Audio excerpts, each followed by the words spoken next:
अरे क्या हुआ, आप ऐसे कैसे अंदर झांक रहे हो? और साहब जी मेरा बेटा काम करता है यहाँ। आपका बेटा काम करता है? जी। क्या नाम है आपके बेटे का? निखिल। हाँ, निखिल तो अंदर ही काम करता है, कहे तो आपको बुलाऊं, अंदर ही है। नहीं साहब नहीं, रहने दो। बस आप एक काम कर दीजिए,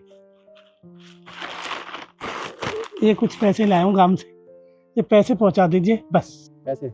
अरे आप 1 मिनट रुकिए, मैं उसे बुला देता हूँ, आप उसे ही पैसे दे देना। नहीं नहीं साहब, वो नहीं नहीं, वो रहने दो, बस आप ये पैसे। अरे आप रुकिए, मैं बुलाता हूँ उसे अभी। निखिल बाहर आना। अभी आ रहा है वो। जब आप गांव से उससे मिलने आए हो तो मिलकर जाइए, आप ऐसे बाहर से पैसे देकर थोड़ी आ जा सकते हो। अभी आ रहा है वो। वो साहब मैं गांव से आया हूँ ना, मैं मिल नहीं सकता हूँ। सर आपने बुलाया मुझे। पापा, आप यहाँ क्या कर रहे हो आप? वो बेटा मैं ये पैसे देने के लिए आया। ये पैसे देने आप मुझे गांव से यहाँ आए थे? हाँ, आपसे कितनी बार कहा है मैंने, पैसों को मेरे अकाउंट में डलवा दिया करो, आपसे इतना भी काम नहीं होता। और बेटा मुझे क्या पता अकाउंट के बारे में, मैं तो नहीं जानता। अब 2 साल हो गए, तेरी शिकल भी नहीं देखी थी बेटा। पापा ये ड्रामे ना बंद कर दो आप।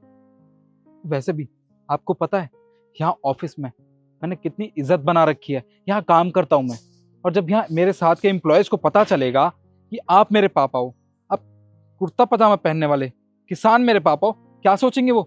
क्या इज्जत रह जाएगी? तो बेटा बस काफी दिन हो गए थे, बस इसलिए आ गया था। बस पापा, मुझे ना आपके बहाने नहीं सुनने हैं। अगर आप नहीं देखते ना मुझे तो कुछ हो नहीं जाता, आपको मर नहीं जाते आप। पर पता नहीं क्यों आपको एक बार समझ में नहीं आती। अरे आ जाता ना मैं गांव बाद में कभी, पर नहीं, आपको तो ये शहर देखने का मन होता है ना। देखिए आप जाइए यहाँ से, समझे? रुको, ये क्या बदतमीजी है? आपको नहीं पता, अरे शहर से मैं यहाँ पे आया था नौकरी करने के लिए, और यहाँ आपके ऑफिस में मैं काम करता हूँ। कितनी इज्जत बना रखी है मैंने।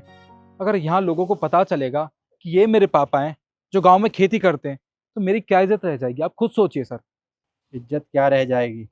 तुम्हारी इनकी वजह से इज्जत कम हो जाएगी। आज जो कुछ भी तुम्हारी इज्जत है ना, सिर्फ इनकी वजह से है। इन्होंने तुम्हें पाला पोसा, पढ़ाया लिखाया, इस काबिल बनाया कि तुम शहर में अच्छी कंपनी में काम कर सको। और आज आज तुम्हें इन्हें देखकर शर्म आती है, इनसे तुम्हारी बेइज्जती होती है। देखिए सर, इन्होंने ये काम करके ना बहुत बड़ा एहसान नहीं कर दिया मुझ पे। सभी माँ बाप करते अपने बच्चों के लिए, उनको पढ़ाते हैं लिखाते हैं। इन्होंने बस यही किया मेरे लिए। देखिए जो कुछ भी हूँ मैं सिर्फ अपने बलबूते पे हूँ, और सब मेरा काफ़ी काम पेंडिंग पड़ा है, मुझे वो करना है। मेरे पास इन सब चीज़ों के लिए टाइम नहीं है। पेंडिंग को छोड़ो, ये तुम्हें पैसे देने आए, तुमने पैसे रख लिए और तुमने ये तक नहीं पूछा आपने कुछ खाया पिया या नहीं। तुम कैसे बेटे हो? अपने बाप के लिए तुम्हें शर्म आती है बाप बोलने में, क्योंकि वो एक किसान है। तुम जानते भी हो किसान कौन होते हैं? किसान पूरे देश का पेट भरते हैं। कहते हैं ना, किसान और जवान की कोई बराबरी नहीं कर सकता। तुम इस कंपनी में बैठकर एसी में काम तो कर सकते हो, लेकिन एक किसान की जगह खेत में काम नहीं कर सकते तुम। और तुम अपने पापा के बारे में ये सब बोल रहे हो, तुम्हें बिल्कुल भी शर्म नहीं है। मुझे अच्छे से पता है तुम्हारी माँ नहीं है, लेकिन तुम एक बात तो सोचो, तुम्हारे पापा ने खेती के साथ साथ तुम्हें किस तरह से पाला होगा, कितनी कठिनाइयों का सामना किया होगा। लेकिन नहीं, आज तुम्हें तुम्हारी रेपुटेशन दिख रही है। क्यों? बाप की अहमियत कम हो गई क्या?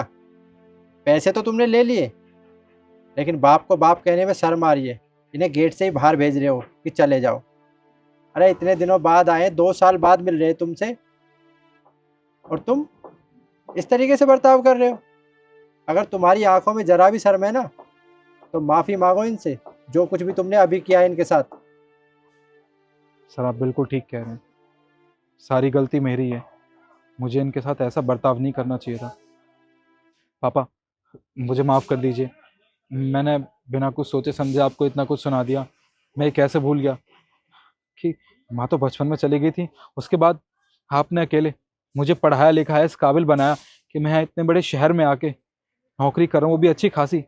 आपने मेरे छोटे भाई बहनों को भी पढ़ाया। पापा मुझसे वाकई में बहुत बड़ी गलती हो गई। आप तो यहाँ शहर में इतनी दूर आए गांव से मुझसे मिलने के लिए, पैसे देने के लिए, तो मैंने आपको इतना कुछ सुना दिया। पापा मुझे माफ़ कर दीजिए। और एक काम करो, तुम जो भी तुम्हारा काम है उसे छोड़ो, मैं तुम्हें 1 हफ्ते की छुट्टी देता हूँ। अपने पापा के साथ रहो, उनके साथ टाइम स्पेंड करो और अपना शहर दिखाओ। ठीक है सर, जैसा आप कहते हैं मैं बिल्कुल वैसे ही करूँगा।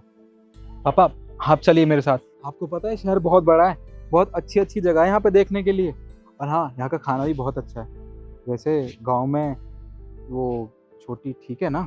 हाँ बेटा, सब ठीक है। वो फसल भी अच्छी हुई है आपकी। चलिए, बहुत अच्छी बात।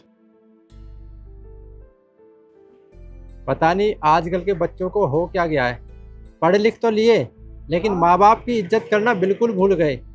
अरे माँ बाप से कैसी शर्म, जिन्होंने आपको पाला पोसा पढ़ाया लिखाया, उन्हें तो हमें गर्व से कहना चाहिए कि ये हमारे माँ बाप है। अरे माँ बाप तो ईश्वर का वो रूप है जिनकी बराबरी ना कोई कर सका है और ना कोई कर सकता है। आपको ये हमारी वीडियो कैसी लगी कमेंट करके ज़रूर बताएं और ज़्यादा से ज़्यादा शेयर करें। धन्यवाद।